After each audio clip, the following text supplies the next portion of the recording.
Call this Thursday, July 7, 2022, commission meeting to order. Roll call, please, Jeff. Assigned Commissioner Bob Houston. Present. Associate Commissioner District 1, Monty Chisholm. Present. Associate Commissioner District 2, Ryan Johnson. Present. Please rise for the pledge.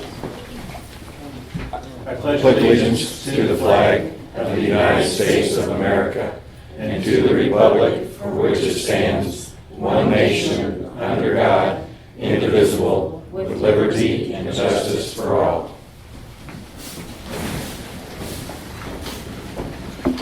Any motion to accept the agenda as presented? So moved. Second. All in favor? Aye. 3 votes for, 0 against.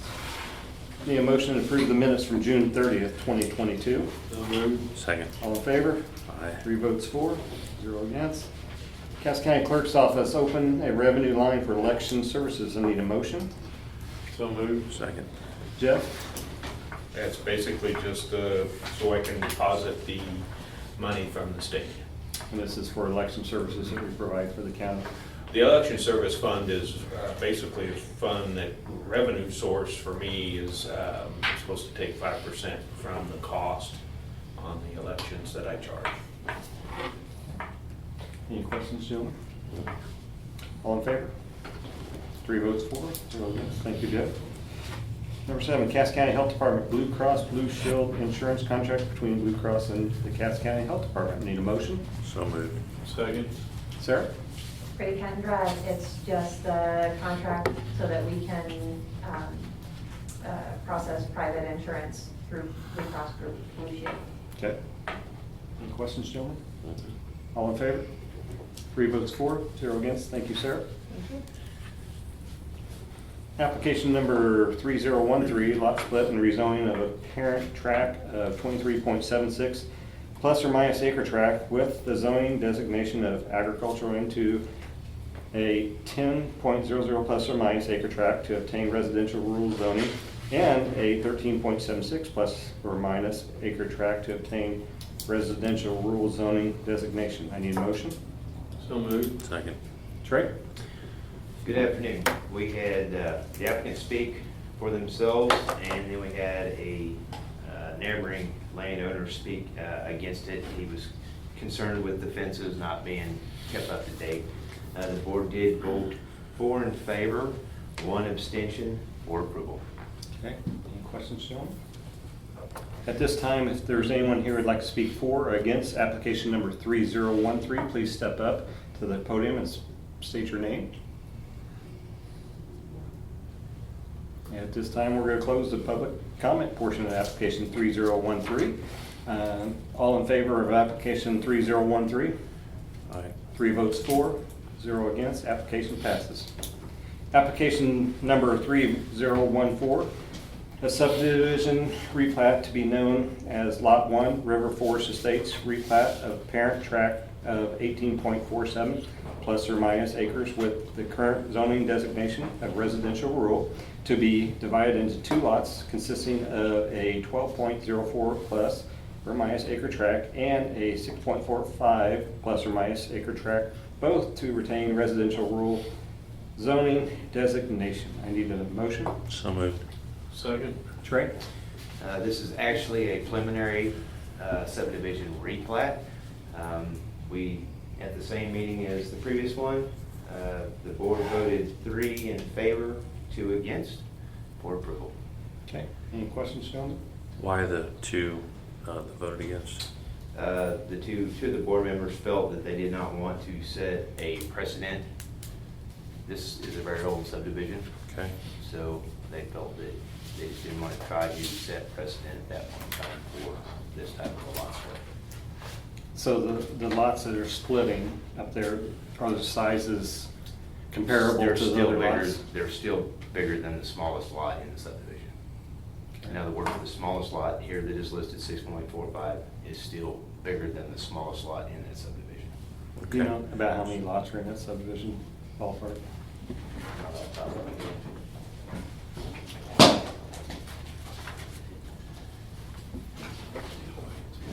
So this is the largest lot in the subdivision, and they just want to split it in half, and it retains residential rural Correct. status. Correct. Okay. Basically 15, that would be 16. if this is approved. Any other questions?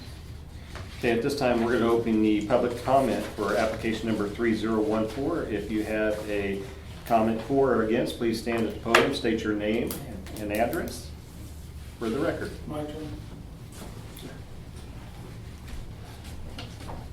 Commissioner Houston, I appreciate the opportunity to describe this application.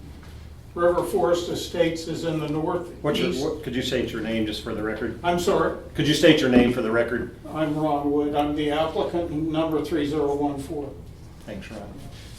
So we're in the northwest corner of Cass County, adjacent to 175th Street and 1 block east of State Line Road. My wife Judy and I own Lot 1 and Lot 15 of the 15 lots in the subdivision. This subdivision was filed in 1977. Been no additions to what was filed since then. The development company was dissolved in 1981, and we've just existed since then. Our application seeks to split Lot 1, which is the largest lot in the subdivision at about 18.5 acres, by dividing the lot and creating a second lot that's 6.5 acres. This lot will be 12 or so acres, 12 plus. This lot will remain the largest in the subdivision. After, if this application were approved, the new lot would be the average size, about this is 6.5 acres.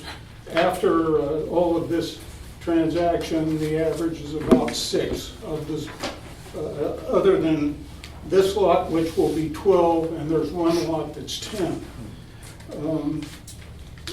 I do not have a plan to sell or develop Lot 1B after this decision. This is really a forward-looking kind of a plan that someday, whether it be for me or my estate, this will be a valuable asset.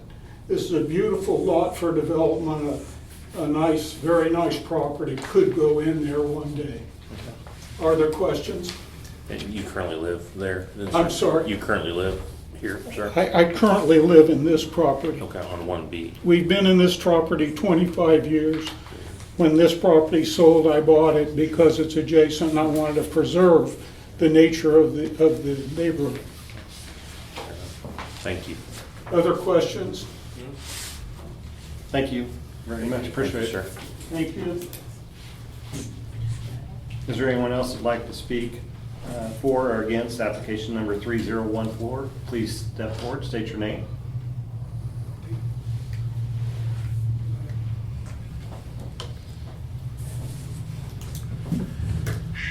Good afternoon. I don't know why I thought it'd be a good idea to walk up the stairs.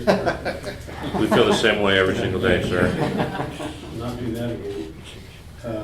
Anyway, my wife and I, we bought Lot 10 of River Forest Estates in 1979. And when we made that purchase, we looked to the protective covenants and the plot plan as a guarantee that our area, the character of River Forest Estates with large private lots and protected green space would remain in the future. For 40 years now, the property owners have been guided by the protected covenants and without changing them, even though they probably should have been changed in some way over the years. And now you're being asked to make a significant change, we think. And in our opinion, will weaken the protected covenants and negatively affect our own values and set a harmful precedent.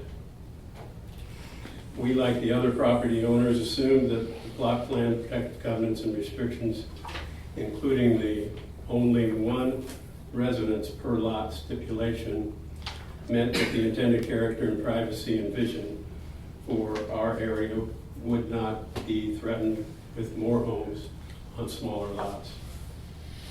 If you allow the proposed change, our covenants will no longer guarantee those protections.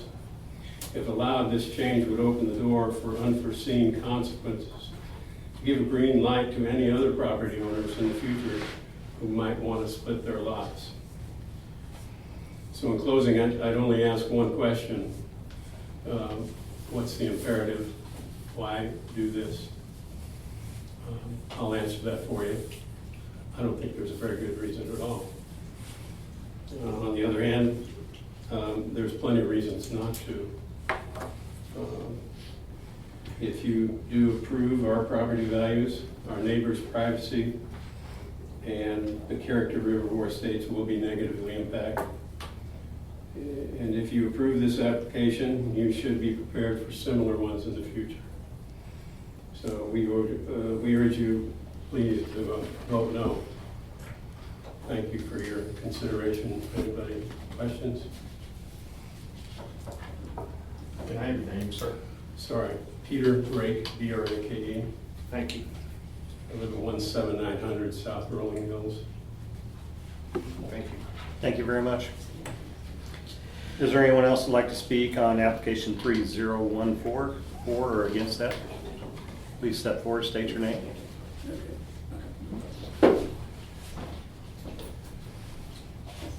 Okay, my name's John Cowan, and I live on Lot 8, and have been in River Forest since 2004, so whatever number of years that is.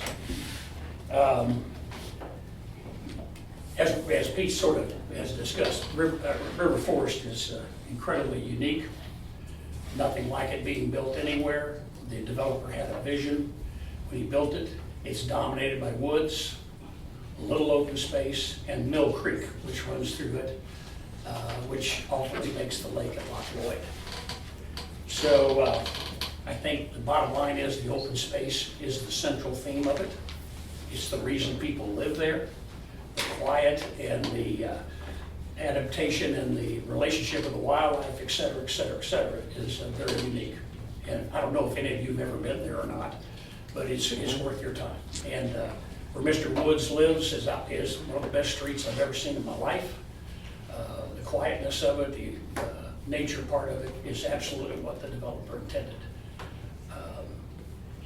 He has a very incredible lot, probably the best lot on the property, but that's the way it was platted, and there was plenty of opportunity to try to change that over the years. Other people have lived there who have the means and the maybe desire to do it, but they followed what was platted, and they followed what everybody expected to be there. It was done by the county, in fact. That's who platted it for us. As mentioned, we have covenants and restrictions. They both restrict and protect the property. And that's vital to us, and it talks, I've got a copy here. I don't know if any of you have ever read those, but it's specific to one lot, one house. Maybe I've got it over here in a different spot.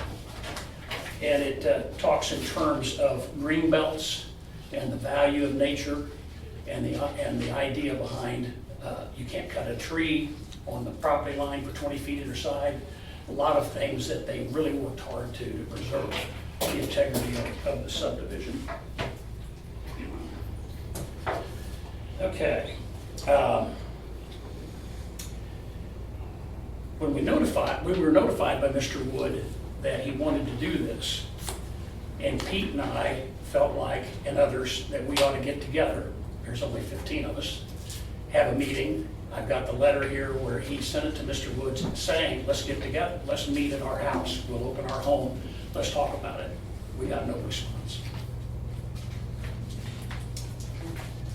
So my issue is that the land has been platted, the lots have been designed, it's been a subdivision for 45 years. It would set a new precedent for change in our neighborhood. It would show little regard for existing structure and the platting that was done for all these years.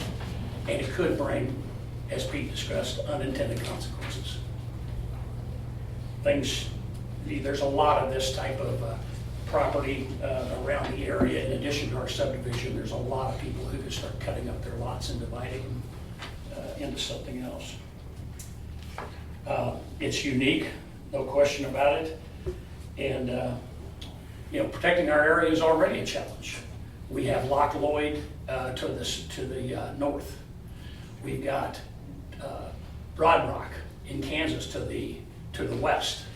1,100 homes, 3 schools.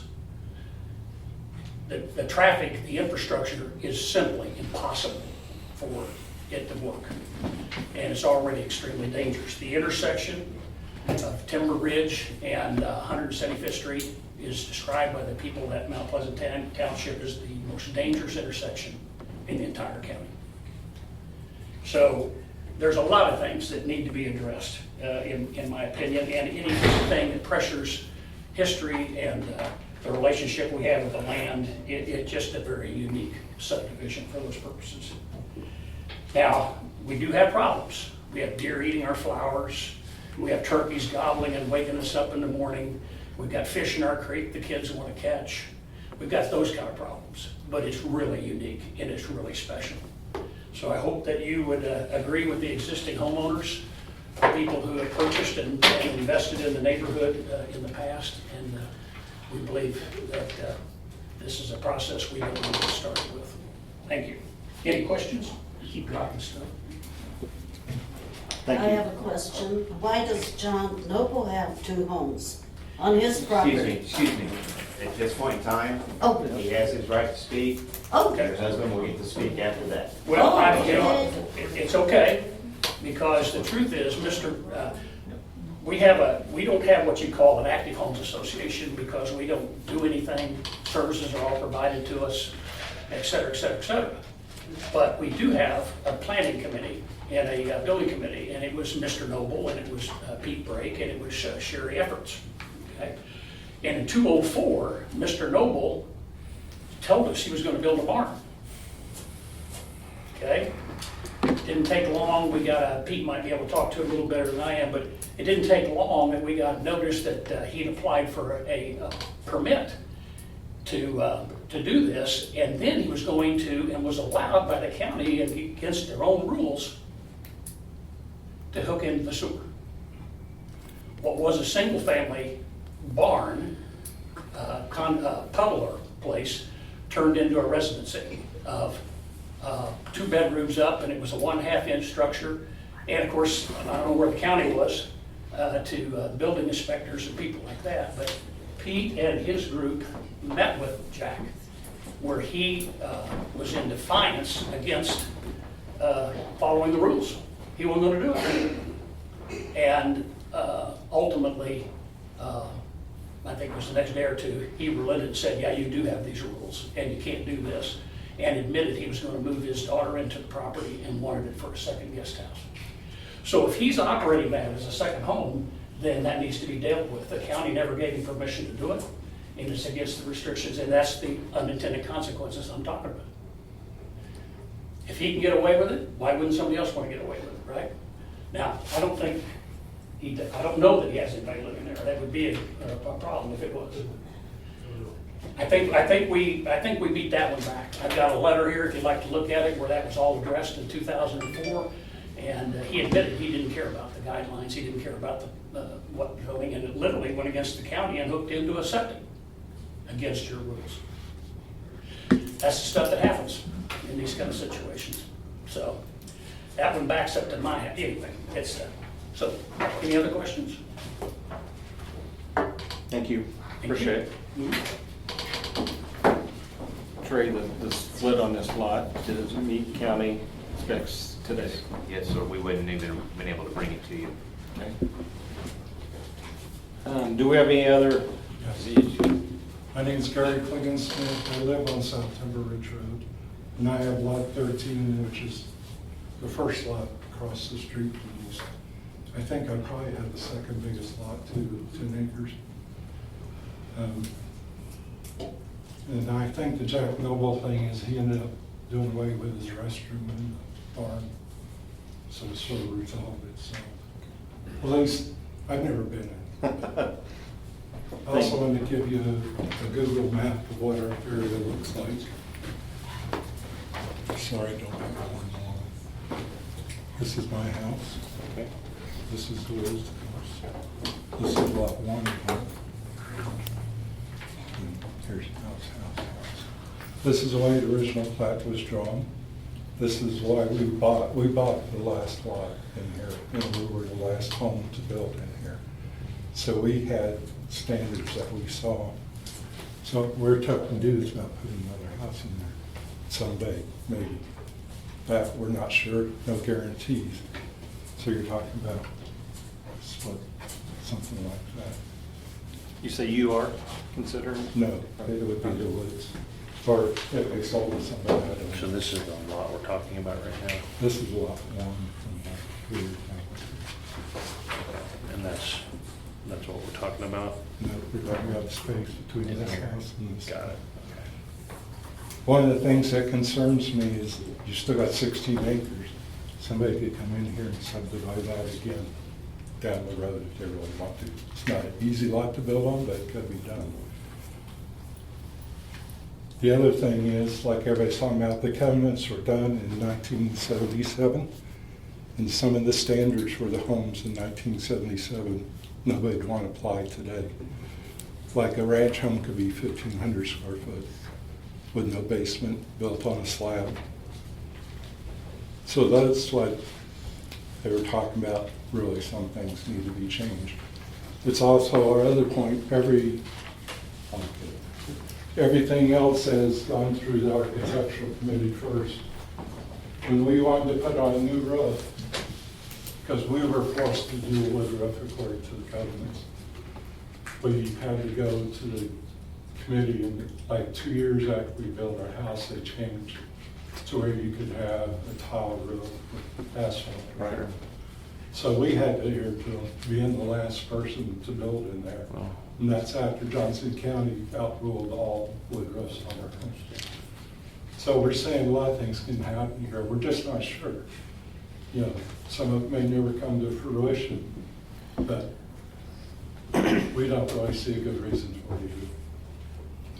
You know, everybody that's bought out there's bought, and you can check homes sell for in a week, because people want that lifestyle, that separation, that nature, and you can see from the picture footage.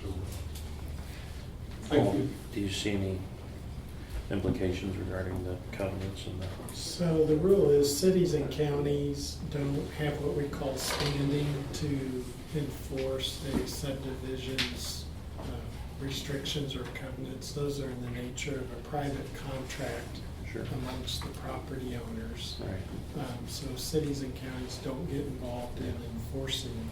Instead, the city just looks to the zoning and the subdivision, the zoning being what are the permitted uses, residential or commercial or whatever. And then the zoning ordinance may establish certain performance standards such as minimum lot size, setbacks, minimum house size, those sorts of things. And I presume Trey went through that analysis. With regard to subdividing of land, that is legally distinct from zoning. So subdivision is different from zoning. Subdivision is just, it doesn't pertain to the use of the property. And there you're just looking more from an engineering perspective, making sure the minimum lot size is there. And then if it meets all the technical requirements, then the courts have ruled that the cities and counties don't, you're not vested with discretion when it comes to the subdivision of the land if the plat meets the requirements and they're not seeking any sort of change of zoning, which you do have discretion. Does that make sense? So, I don't, you know, the covenants, I stated that at the meeting, because we can't enforce covenants. We typically don't even see or even ask for the HOA's covenants. And you can imagine hypothetical, like a city like Lee Summit, for example, that has a gazillion HOAs. They're all a little bit different, but that's not the city's lane to operate in or enforce. That's up to the property owners within that subdivision who are benefited and burdened by the restrictions. The cities and counties just look to their lane as the ordinance. No change in zoning here, so then the issue becomes, does the plat meet the engineering criteria set forth in the subdivision regulation? It doesn't, or we would have never I gotten to the understand, planning I'm board. just going through Yes. the analysis. Yes, but, and I state that at all of my zoning meetings, that staff is, the applicant has met staff's requirements for a subdivision and or a zoning action.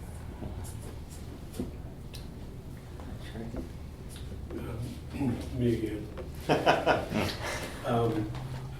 I just want to stipulate that our covenants are not onerous at all. I mean, like 3 pages and they're nothing. I mean, pretty easy to live by, if you're a good citizen of the neighborhood. I wanted to deliver a letter, Mr. Steve Dunning, who lives on Lot 5. He wanted to be here, but he's recovering from the virus and couldn't make it. But I'll deliver you a letter. Most of the points have already been made, but I'll just stipulate that he's on Lot 5. He's directly east of Lot 1, and the proposed new lot would border his property to the west. He purchased his home on Lot 5 2 years ago and relied on the restrictions, the covenants, the rules, and the plot to guarantee his privacy. And he feels strongly that his privacy will be negatively affected. So this is signed by Mr. Dunning, and I'll give it to you if you're here to add it to the record. Thank you. Thank you.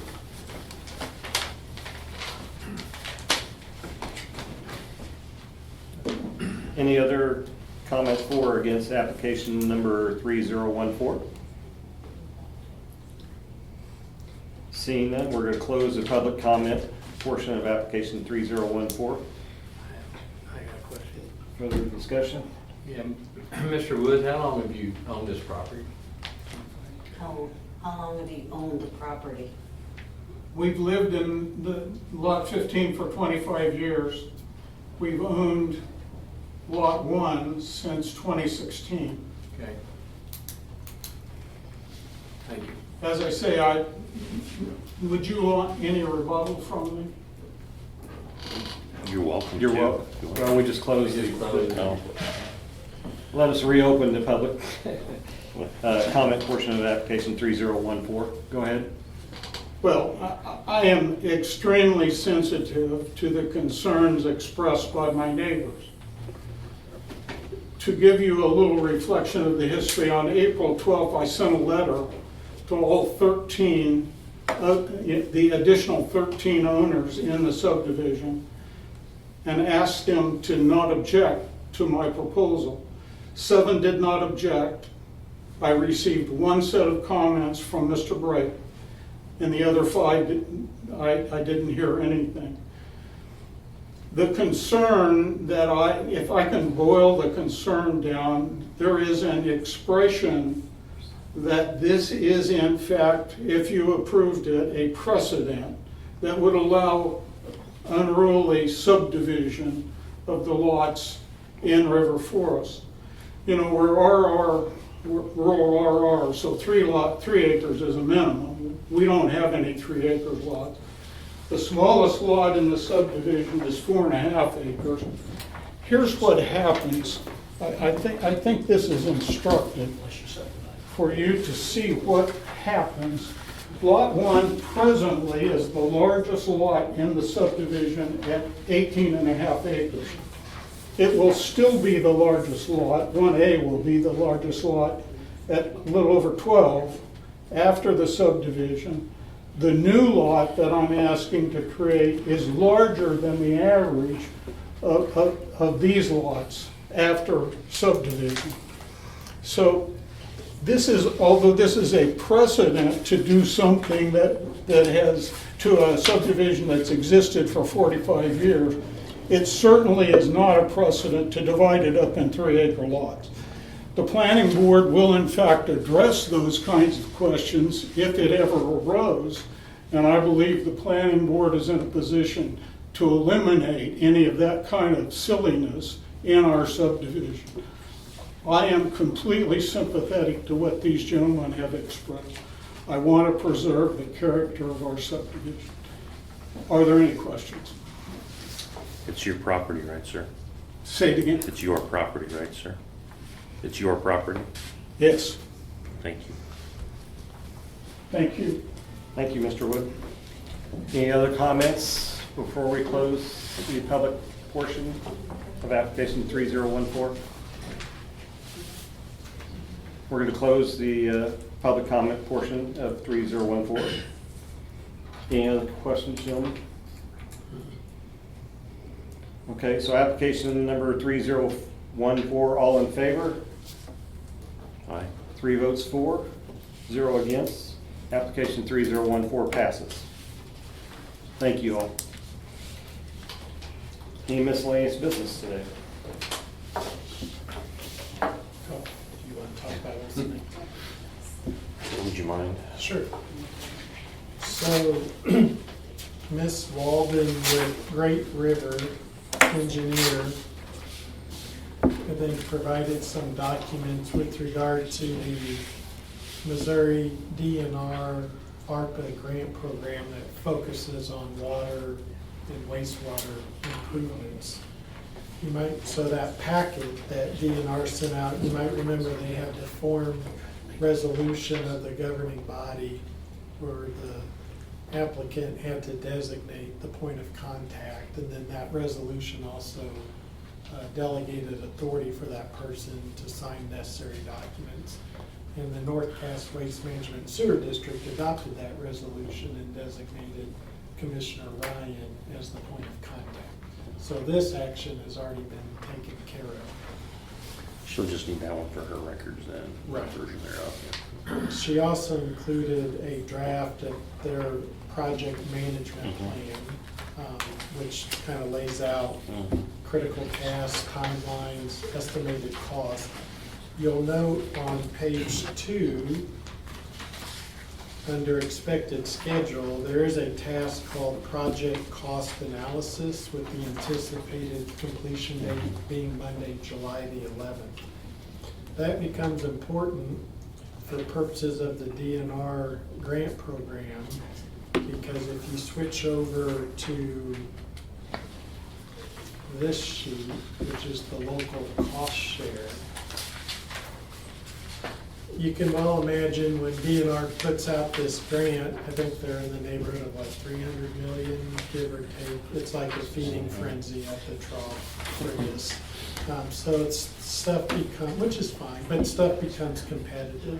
And so they have to have a way to evaluate these. And one of the ways they score or evaluate these applications is they have an area for local cost share.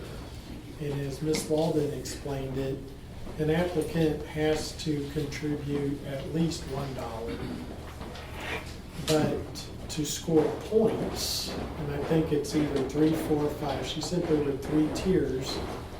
If you contribute between 1.01% and 5% of the total project cost, then I believe you get 3 points. If you're 5 to 10, she thought it was 5 to 10 or 5 to 15. That second tier, you get 4 points. And if you contribute 20% or more, then you get the full 5 points. But you're talking about percentages of what? And we won't know that of what until Monday. Obviously, the North Cass Waste Management Sewer District is a public sewer district where the statutes say that the governing body is the same as the county commission. The county treasurer, is kind of the alter ego of the county, maintains the fund for that. There's little to no money in there. because only in the last 2 or 3 years has there been any revenue from the sewer billing that we were able to work out with the water district.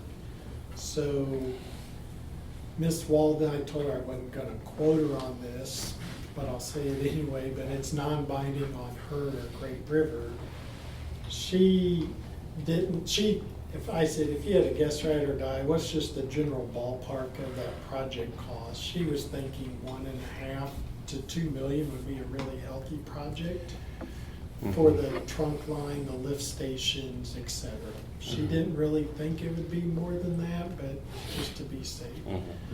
I was just trying to get a feel for. Sure. I have no idea. She said the maximum grant is 5 million, so Okay. if an applicant wanted to get the full 5 points, the most they would, local share then would be 1 million, 20% 5. So if you take on the high end of her cost estimate of, say, 2 million,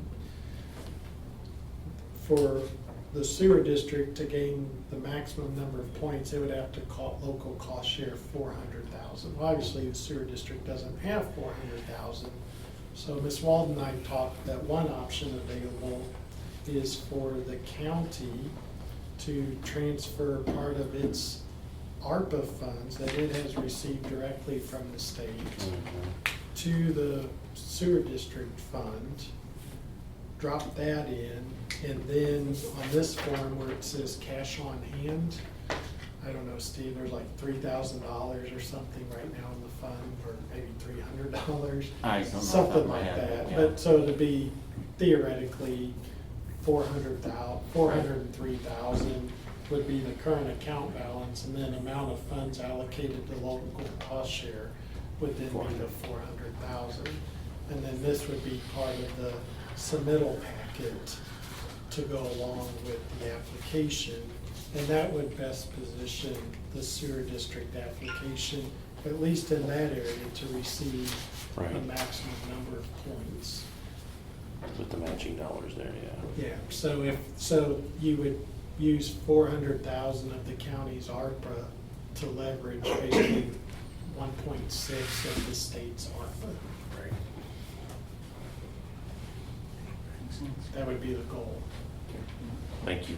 And so, Ms. Walden and I are gonna talk again tomorrow, just to touch base. And what I mentioned to her when she said the Monday is when she's aiming for the project costs. Didn't really wanna leave it to next Thursday, since that's the deadline date, to then try and have 2 hours to get this submitted, make sure it's timely and everything. So I told her that I would talk to you all about, you all could plan a meeting sometime on like Tuesday afternoon-ish, and then as the county commission to then approve the transfer of whatever that 20% number is from the county's ARPA fund account to the sewer district fund account. Does that make sense? Yes. And but we won't know what that number is until Something like that. Yeah.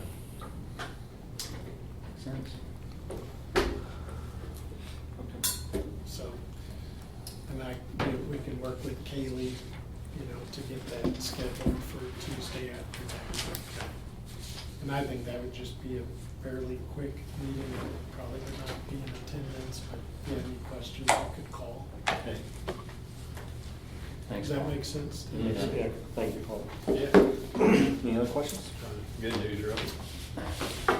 Any other miscellaneous business? Any public comment? Commissioner communications? We're going to start chipping and sealing probably Monday now, since we got a little rain today Yeah. and rain tonight, so we'll be doing Yep.